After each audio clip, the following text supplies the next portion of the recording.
After fear, perhaps the greatest barrier standing between us and our goals is what we usually call laziness or procrastination. We all know that familiar inner voice, "I'll start tomorrow. I'll do it at a better time." What makes this strange is that, in many cases, we already know exactly which actions will move us towards success. We know what must be done, yet when the moment arrives, something inside us pushes those actions away almost automatically. But here is a fascinating truth. No one is truly lazy. What we call laziness is often the brain functioning exactly as designed, only in a direction opposite to our conscious desires. The real root of this struggle is not a lack of willpower, it's a lack of awareness. To understand this, we must first understand one essential fact. Your brain is doing its job brilliantly. Its highest priority is survival, because without survival, wealth, success, and achievement have no meaning. And to secure survival, the brain protects one vital resource above all else: energy. Just as the body stores excess food as fat for a future time of need, the brain also tries to conserve as much energy as possible and avoid unnecessary expenditure. Whenever the brain identifies a task as requiring significant energy while offering no immediate survival benefit, it interprets that task as something risky or insufficient and naturally resists it. This resistance is what we often label as laziness, when in reality, it is simply a biological attempt to conserve resources. For example, imagine someone who eats excessively while living with very little physical activity. The body stores that unused energy as fat in preparation for possible future scarcity. But when this storage exceeds balance, the very thing designed to protect survival becomes a source of illness and suffering. Comfort seeking works in much the same way. Energy accumulates, but when it is not directed properly, it begins to work against us. So the question becomes, how do we break this cycle? The first step is to stop fighting yourself.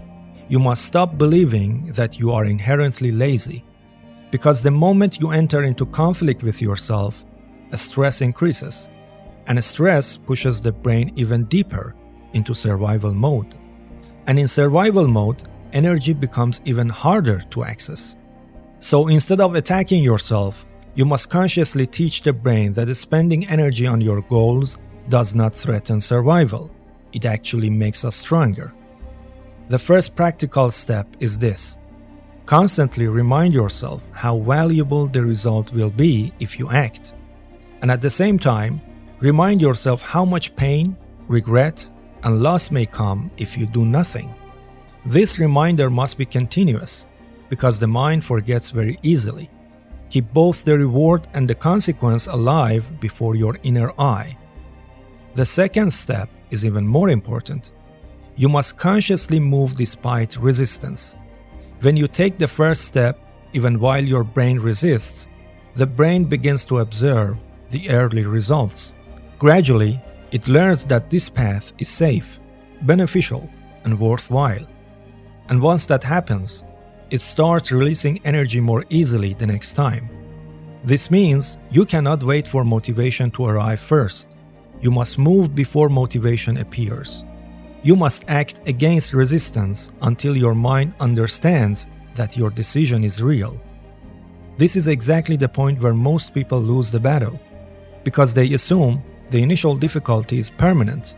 They think, if it feels this hard now, it will always feel this hard.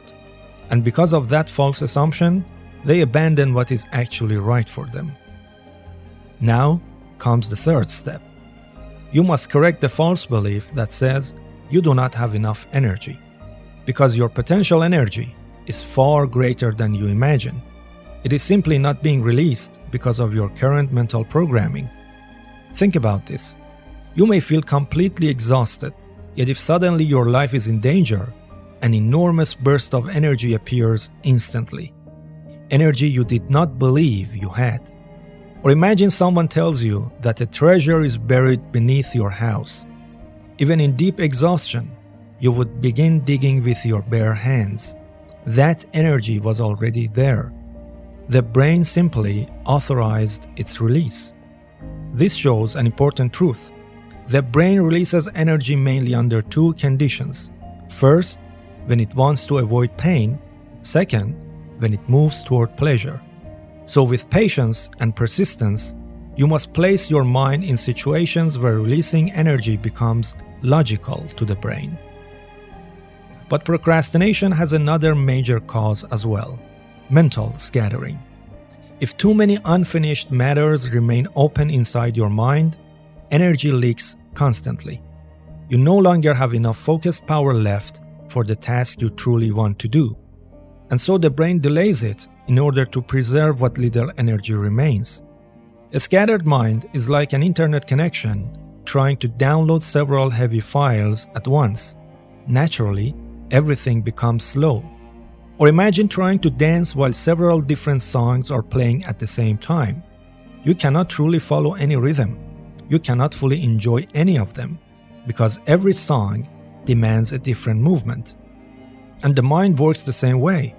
Any thought, memory, responsibility, relationship, fear, or false belief unrelated to your main goal can act like a puncture in your mental system. It drains energy silently. Many things we repeatedly engage with every day offer no real benefit, yet still consume enormous internal power. If you remove fear and attachment, you will begin to identify these hidden drains very clearly. Then comes an important discipline. Repeatedly redirect your attention away from them, because the mind returns to them by habit. But with repetition, that habit weakens. And when it weakens, an extraordinary amount of energy becomes available again. Be courageous and vigilant, because these mental energy vampires are always waiting quietly. And now we arrive at the final and perhaps most crucial truth. The future does not exist. The only reality is the present moment. The past has already transformed into now, and the future has not yet arrived. So when someone says, "I will do it in the future," what they are really saying is like, "I want to do it in the past." It is impossible, because every future is built only through actions taken now. Whatever happens tomorrow emerges through a chain of events that begins in the present moment. If you do not create the first link of that chain now, even with one small action, nothing meaningful can appear later. And if nothing begins now, then when the future arrives, you may find yourself standing exactly where you are today, still waiting, still postponing, still hoping for another future. Or worse, other events may occur that push you even further backward, reducing your energy, increasing resistance, until giving up begins to feel normal. That is why you must understand clearly: if you do not act now, later may no longer remain possible. And one more thing, never envy successful people when you see how naturally they move toward what is right. It may seem as if they possess unusual energy, as if they are always motivated, as if luck is carrying them. But that is not what is happening. They have simply entered a cycle, consciously or unconsciously, in which the brain has learned that action is safe and rewarding. So energy is released more easily. And this cycle is available to anyone who understands it, including you.